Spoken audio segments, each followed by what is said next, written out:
मित्रांनो, काल एक गोष्ट घडली आणि ती गोष्ट अशी होती की माझा एक मित्र, आम्ही जेव्हा डिस्कशन करत होतो तेव्हा फार वैतागलेला होता आणि एकच बोलत होता की माझ्या आयुष्यात असं होतंय, मला हे प्रॉब्लेम येत आहेत, मला असं होतंय, मला तसं होतंय. मग मी थोडा वेळ विचार केला आणि मी त्याला म्हटलं चिल, काय होत नाही. मग घरी आल्यानंतर जेवताना मी सिरियल बघत होतो आणि सिरियल बघताना माझ्या डोक्यामध्ये एक विचार आला, आपण सिरियल बघत असतो, आपण ड्रामा बघत असतो, युट्यूबवर वेब सिरीज बघत असतो. याच्यात एक गोष्ट तुमच्या लक्षात आली का मित्रांनो?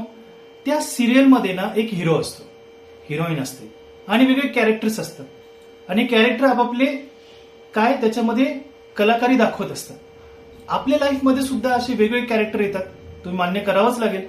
मग आपण ह्या आपल्या आयुष्याचा आपण स्वतः हिरो आहोत आणि हे हिरो असताना त्या हिरोला खूप स्ट्रगल करावं लागतं. त्याला छळणारे खूप लोक येतात. मग तुम्ही व्यवसाय करत असाल, जॉब करत असाल, फॅमिलीमध्ये असाल, काही ना काही प्रॉब्लेम्स सगळ्यांना येतात. असा धर्तीवर कुठलाही माणूस नाहीये की त्याला कुठल्याही अडचणी येत नाही. मग यावरून एक निष्कर्ष असा येतो ना की ज्या पद्धतीने मूवीमध्ये, सिरियलमध्ये हिरोला छळणारे खूप सारे लोक असतात, निगेटिव्ह लोक असतात, विलन असतात, तसेच आपल्या आयुष्यामध्ये सुद्धा लोक येतात आणि आपल्याला त्रास देतात. परंतु ते आपल्याला काहीतरी शिकवण्यासाठी येतात. मात्र घाबरायचं नाही. बिझनेस करत असाल तर निगेटिव्ह लोक येतात, ते तुम्हाला त्रास देतात, अजिबात घाबरायचं नाही. तुमच्या जॉबमध्ये पण लोक येतात, घाबरायचं नाही. काय करायचं?